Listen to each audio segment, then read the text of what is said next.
कांग्रेस मतलब करप्शन।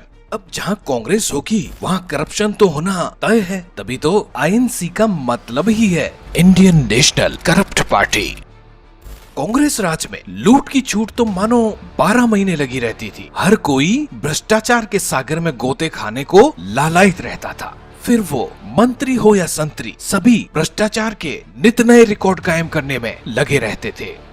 ये तो सब जानते ही हैं कि नेहरू गांधी परिवार में पैदा होने या इसके करीबी होने पर भ्रष्टाचार करने का लाइसेंस आसानी से मिल जाता है।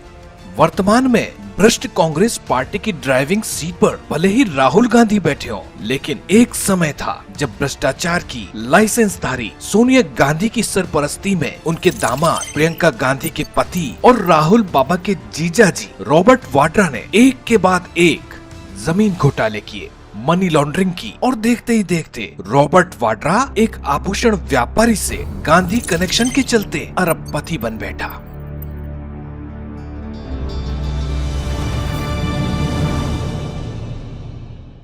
साल 2014 में द वॉल स्ट्रीट जर्नल में छपे एक लेख के मुताबिक रॉबर्ट वाड्रा ने 2007 में अपनी कंपनी 1 लाख रुपए के निवेश के साथ शुरू की थी।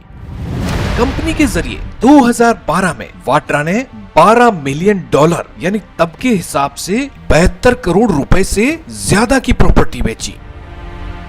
उस समय तक वाड्रा के पास $42 मिलियन यानी 250 करोड़ रुपए की रियल एस्टेट प्रॉपर्टी थी। यानी 2007 से 2012 के बीच वाड्रा की संपत्ति 1 लाख रुपए से बढ़कर 322 करोड़ रुपए पहुंच गई थी। द वॉल स्ट्रीट जर्नल के मुताबिक वाड्रा और गांधी परिवार के लिए महेश नागर नाम का नेता जमीनों का सौदा करता था। ये है जो जमीन उन्होंने खरीदी थी उस जमीन के बारे में, क्योंकि सबसे पहले गलती तो मेरी है कि मैंने जमीन दिलाई। इसी साल 12 फरवरी को राजस्थान के ईडी दफ्तर में रॉबर्ट वाड्रा और उनकी मां मॉरीन वाड्रा से पूछताछ हुई। वाड्रा के राजदार की माने तो उन्होंने जमीन की खरीदी और बिक्री की हेराफेरी के लिए किस तरह से अलग अलग नाम का इस्तेमाल किया। रॉबर्ट वाड्रा को मनमानी करने की छूट तो 2005 में ही मिल गई थी, जब यूपीए सरकार ने एयरपोर्ट पर सुरक्षा जांच से मुक्त रहने वाले वीआईपी लोगों की सूची में वाड्रा का नाम डाल दिया था। लैंड स्कैम्स के मास्टरमाइंड वाड्रा ने 2008 में 3.5 एकड़ जमीन गुरुग्राम में लगभग 6 करोड़ 65 लाख रुपए में खरीदी और फिर हरियाणा की कांग्रेस सरकार से कृषि जमीन को व्यावसायिक भूमि में बदलने की इजाजत मांगी, जो उसे 18 दिन में ही मिल गई। इस जमीन की 7 गुना ज्यादा कीमत वाड्रा को मिली। बाद में पता चला कि वाड्रा का ये जमीन सौदा एक बहुत बड़ा घोटाला था। ये कैसे संभव हो जाता है कि गुड़गांव में जो लैंड यूज है वो अचानक से चेंज हो जाता है, जो खेती की जमीन थी वो अचानक से कॉमर्शियल प्रॉपर्टी बना दी गई? देखिए, यही तो खेल है सारा कि पूरे गुड़गांव में सारी जो जमीनें थी वो कृषि योग्य थी। इन सबसे ज्यादा जो खेल खेला गया कृषि योग्य जमीन को अपने फायदे के लिए इन्होंने कहीं पे आर जोन बना दिया, कहीं पे कॉमर्शियल जोन बना दिया। राजस्थान के बीकानेर में भी वाड्रा ने जमीन खरीद में एक बड़ी धोखाधड़ी को अंजाम दिया। वाड्रा ने बीकानेर के कोलायत क्षेत्र में 275 बीघा जमीन की खरीद फरोख्त की। इस जमीन को बीकानेर के महाजन फील्ड फायरिंग रेंज के विस्थापित लोगों को अलॉट किया जाना था, लेकिन इसे गलत तरीके से खरीदा गया। जमीन के इस गोरख धंधे में रॉबर्ट वाड्रा ही नहीं, प्रियंका गांधी भी शामिल रही।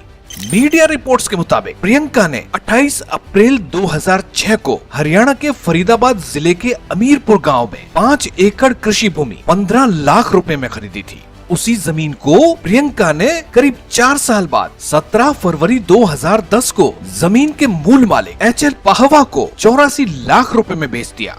पाहवा के तार NRI व्यवसायी सीसी थम्पी से जुड़े हैं और थम्पी के रक्षा सौदों के बिचौलिए और भगोड़े संजय भंडारी से। सीसी थम्पी पर विदेशी मुद्रा प्रबंधन अधिनियम के उल्लंघन का मामला चल रहा है। यह मामला सैकड़ों करोड़ रुपयों की हेराफेरी से जुड़ा है। सीसी थम्पी, रॉबर्ट वाड्रा और संजय भंडारी करीबी दोस्त है।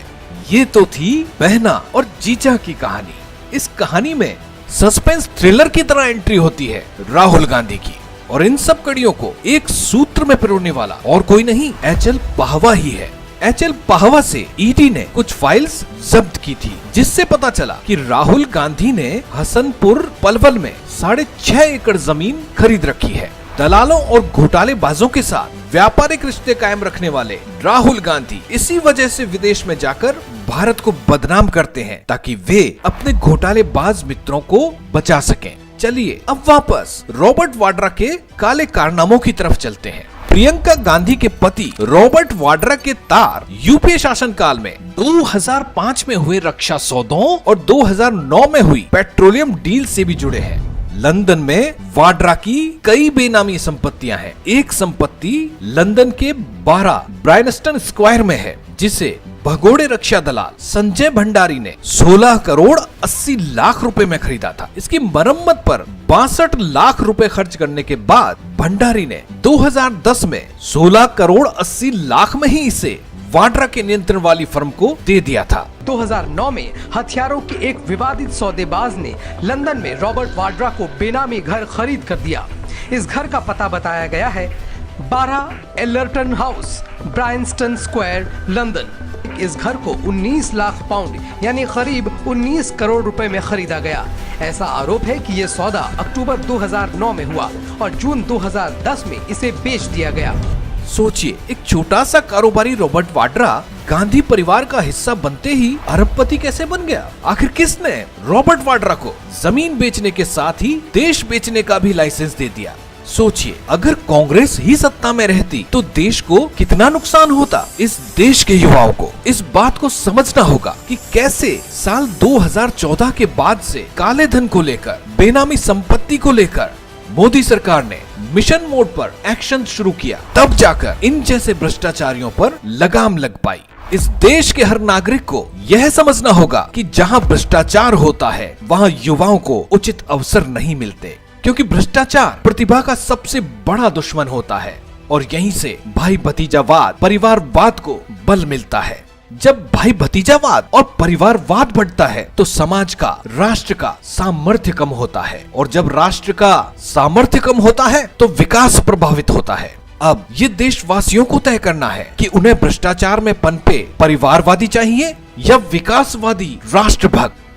कांग्रेस मतलब करप्शन के अगले एपिसोड में देखिए। नेशनल हेराल्ड केस में राहुल गांधी और सोनिया गांधी के लिए आज की रात कयामत की रात से कम नहीं है। नेशनल हेराल्ड केस में राहुल गांधी को 19 दिसंबर यानी शनिवार को पटियाला कोर्ट में पेश होना है।